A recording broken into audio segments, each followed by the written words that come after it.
हा प्रश्न सुभाशिष मुखर्जी यांच्याकडून आहे आणि ते म्हणतात, मला काळ्या जादूचं सत्य जाणून घ्यायचंय. माझ्या बंगाली नसणाऱ्या मित्रांना वाटतं की काळी जादू पश्चिम बंगालमधून सुरू झाली. How much truth is there in this? यात किती तथ्य आहे? हा अगदी बंगाली प्रश्न आहे हा. सत्य. ते हे विचारत नाहीयेत की काळी जादू किती खरी आहे. ते विचारत आहेत की ती बंगालमधून आली आहे की नाही. केरळच्या लोकांना वाटतं की ती केरळमधून आली आहे. दोन्ही जनतेमध्ये काहीतरी काळबेरं आहे. Lot of fish in them, you know. तर एकेकाळी या देशात जसा तुमचा फॅमिली डॉक्टर असतो तसा जादूटोणा डॉक्टर असायचा. जवळपास प्रत्येक कुटुंबासाठी कोणीतरी सल्लागार होता अशा प्रकारच्या पैलूंसाठी, कारण या कला मोठ्या प्रमाणात पसरलेल्या होत्या. हे बंगालमध्ये सुरू झालं का? केरळमध्ये सुरू झालं का? नाही. मला वाटतं की सध्या हे केरळ आणि बंगालमध्ये जास्त टिकून राहिलंय. इतर ठिकाणी ते थोडं पुसलं गेलंय. मुळात तुम्ही ज्याबद्दल बोलताय ती गूढविद्या आहे. गूढविद्या एक प्रकारचं तंत्रज्ञान आहे ज्याद्वारे तुम्ही तुमच्या ऊर्जा वापरून विशिष्ट प्रभाव पाडू शकता. पण दुर्दैवानं याची खूप नकारात्मक बातमी झालीय, कारण नकारात्मकतेला मागणी होती. म्हणून लोकांनी याचा वापर सकारात्मकतेपेक्षा नकारात्मकतेसाठी जास्त केला. ते सकारात्मकपणे वापरता आलं असतं. हे इतर तंत्रज्ञानासारखंच आहे. तुम्ही याचा वापर एकतर सकारात्मक किंवा नकारात्मक करू शकता. दुर्दैवानं सकारात्मक वापरापेक्षा नकारात्मक वापर अतिशय मोठ्या प्रमाणात करण्यात आला. म्हणून लोकांना वाटतं की गूढविद्या नकारात्मक आहे. नाही. दुर्दैवानं वापर नकारात्मकपणे झालाय. हे सकारात्मकपणे देखील वापरलं जाऊ शकतं.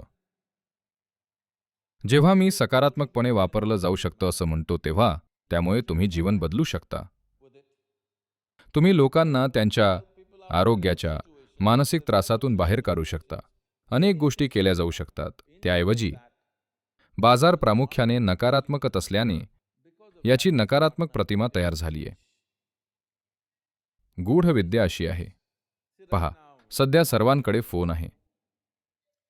समजा 100 वर्षांपूर्वी तुमच्याकडे सेलफोन असला असता तर तुम्ही दावा केला असता की तुमच्याकडे गूढ शक्ती आहेत, कारण तुम्ही सहजपणे अमेरिकेतल्या कोणाशीही बोलू शकला असता. सर्वजण थरथर कापले असते. Okay? हो की नाही? तर गूढविद्या हे फक्त एक तंत्रज्ञान आहे. तुम्ही तुमच्या ऊर्जा कुणाशी तरी संवाद साधण्यासाठी वापरू शकला असता. पण जसं आधुनिक तंत्रज्ञान अजून सूक्ष्म होत चाललंय तशी गूढविद्येची गरज संपत चाललीय. बऱ्याच प्रमाणात ती कमी झालीय, कारण ज्या गोष्टी आपण गूढविद्येने करत होतो त्या आज सहजपणे केल्या जाऊ शकतात. तुम्ही व्हॉट्सॲप मेसेज पाठवू शकता. आता मेसेज पाठवण्यासाठी लक्ष केंद्रित करून बसण्याची गरज उरली नाहीये. आधी त्यासाठी खूप ऊर्जा आणि वेळ लागायचा. आता मेसेज जातो, तर निरोप पाठवण्याचा व्यवहार गूढविद्येतून पूर्णपणे संपलाय. नाहीतर गूढविद्येचा वापर मुख्यतः एका वेगळ्या पद्धतीने लोकांना निरोप देण्यासाठी व्हायचा. तुम्ही टेलिपॅथी, टेलिकायनेसिस आणि इतर गोष्टींबद्दल ऐकलं असेल, जिथं लांब अंतरावरून कामं केली जायची.